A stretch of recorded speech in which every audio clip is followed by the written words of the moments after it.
안녕하세요. 로켓 분석입니다. 매일 좋은 분석 나가고 있으니 좋은 결과 가지고 가시길 바랍니다. 구독과 좋아요 부탁드려요. 첫 번째 경기 AC 밀란 대 피사 시작해 보겠습니다. AC 밀란은 최근 리그에서 점유율 중심의 안정된 축구로 꾸준히 승점을 쌓고 있다. 피올리 감독 체제에서 4-2-3-1 전형을 유지하며 테오 에르난데스와 레앙이 이끄는 왼쪽 공격 루트는 여전히 팀의 핵심 무기다. 레앙의 폭발적인 스프린트와 테오의 오버래핑이 겹치면 만들어내는 하프 스페이스 침투는 상대 수비 라인을 크게 흔들어 놓는다. 또한 로프투스 치크와 베나세르가 중원에서 템포를 조율하며 공격과 수비 전환의 중심축 역할을 수행하고 있다. 특히 홈 경기에서는 라인을 높게 유지한 채 전방 압박을 지속적으로 가하며 상대 진영 깊숙이 볼을 투입하는 형태가 자주 나온다. 최근에는 수비진의 안정감도 돋보인다. 토모리와 가비아의 콤비가 중앙을 단단히 지키며 실점을 최소화하고 있고 마이뇽의 세이브 능력도 여전하다. 전반적으로 볼 점유와 전환 속도 모두에서 세리에 A 상위권 수준의 완성도를 유지하고 있다. 피사는 이번 시즌 세리에 비해서 승격해 돌아온 신생 전력으로 전력상 밀란에 비해 크게 밀리지만 조직적인 수비로 버티는 팀이다. 300을 기반으로 한 수비 블록을 구축하고 라인을 깊게 내려 역습을 노리는 실리형 전술이 주된 패턴이다. 특히 수비 진영에서의 협력 수비와 압박 타이밍은 상당히 정교하다. 하지만 빌드업 단계에서의 불안정함이 뚜렷하고 중원에서 볼 순환이 느려 강팀을 상대로는 쉽게 템포를 내주곤 한다. 전방에서는 루카 데라비아나와 모레오가 역습의 축을 맡고 있지만 결정적인 찬스 창출력은 부족하다. 피사가 원정에서 밀란의 압박을 이겨내기 위해선 세트피스나 롱볼 한두 번의 찬스를 살리는 효율적인 접근이 필요하다. 밀란은 현재 팀 밸런스가 상당히 안정돼 있고 홈에서의 점유력과 전방 압박이 확실한 무기다. 피사의 수비 블록이 초반엔 버텨낼 수 있겠지만 후반으로 갈수록 측면 압박과 세컨드볼 싸움에서 밀릴 가능성이 크다. 레앙이나 테오의 돌파 한두 번이 경기의 흐름을 바꿀 수 있고 밀란은 후반 중반 이후에 리듬을 잡으며 경기를 마무리할 가능성이 높다. 두 번째 경기 브레멘 대 유니온 베를린 분석 시작해 보겠습니다. 브레멘은 올 시즌 들어 경기마다 기복은 있지만 홈 경기에서는 여전히 끈끈한 압박과 팀 전개가 강점을 보이고 있다. 미첼 바이저의 활발한 오버래핑과 풀크루그의 피지컬이 팀 공격의 중심이다. 이들은 세컨드볼 싸움과 크로스 공략을 중심으로 상대 수비를 흔드는 데 능하며 중원에서는 슈테이의 활동량이 팀의 템포 유지에 큰 역할을 한다. 특히 홈에서의 브레멘은 전반 초반부터 강한 압박으로 상대 빌드업을 끊어내고 세트피스 상황에서 득점을 노리는 장면이 잦다.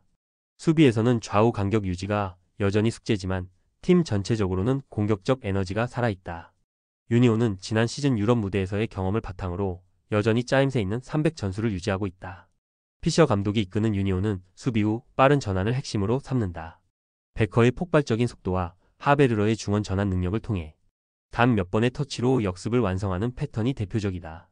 다만 최근 일정이 빡빡해지며 체력적인 부담이 누적되고 후반 집중력이 떨어지는 경향이 있다. 공격에서는 파울로티와 베커의 연계가 여전히 위협적이지만 득점 전환율이 떨어지고 있다. 또한 세트피스 수비에서의 순간적인 집중력 저하가 약점으로 남아있다. 두 팀 모두 수비 밸런스를 중시하는 팀이지만 브레멘은 홈에서의 압박 전환과 세트피스 효율에서 강점을 지닌다. 유니온이 원정에서 실리적으로 나올 가능성이 높지만 브레멘의 중거리 슈팅과 전방 압박이 조금씩 균열을 만들 수 있다. 후반으로 갈수록 체력 차이에서 유리한 쪽은 홈팀 브레멘이 될 것이다. 세 번째 경기 리즈 대 웨스트햄 분석 시작해 보겠습니다. 리즈는 여전히 템포 높은 공격 축구를 유지하고 있다. 강한 전방 압박으로 상대 빌드업을 끊어내고 빠른 전환으로 득점을 노리는 방식이다. 시니스테라와 그나토가 좌우 측면에서 빠르게 치고 들어가며 중앙에서는 조지니오 루터와 그레이가 침투 타이밍을 맞춘다. 홈 팬들의 열기가 더해질 경우 전반 초반 15분간 몰아붙이는 장면이 자주 연출된다. 다만 라인이 높은 만큼 뒷공간이 자주 노출되고 수비진의 커버 타이밍이 일정하지 않아 실점 위험이 있다. 웨스트햄은 올 시즌 공격의 효율성이 크게 향상됐다. 파케타가 중원에서 템포를 조율하며 쿠두스와 보엔이 이선에서 연계와 마무리를 병행한다. 특히 보엔은 최근 리그에서 꾸준히 득점포를 가동 중이며 측면에서의 인사이드 컷인 플레이가 위협적이다. 수비적으로는 중앙 수비 라인을 내리고 버티는 구조이지만 세컨드볼 대처나 롱볼 클리어에서의 실수가 간헐적으로 나온다.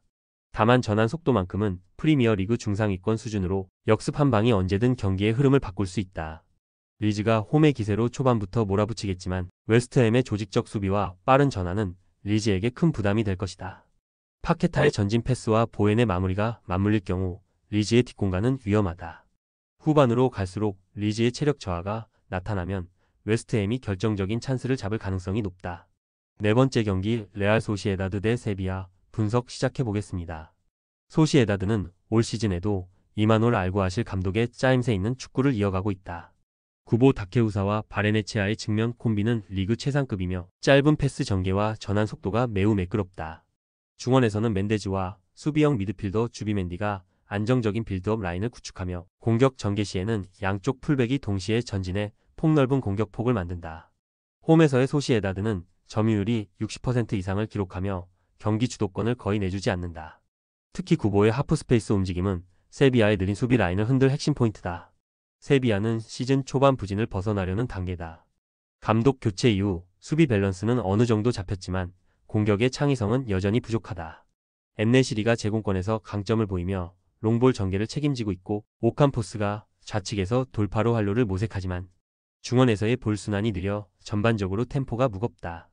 또한 압박을 받을 때 실수가 잦아 강한 압박을 가하는 팀을 상대로는 빌드업 단계에서 어려움을 겪는다.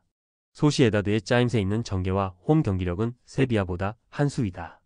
특히 측면에서의 구보와 바레네체아의 콤비네이션이 세비야 수비진을 지속적으로 흔들 가능성이 높다.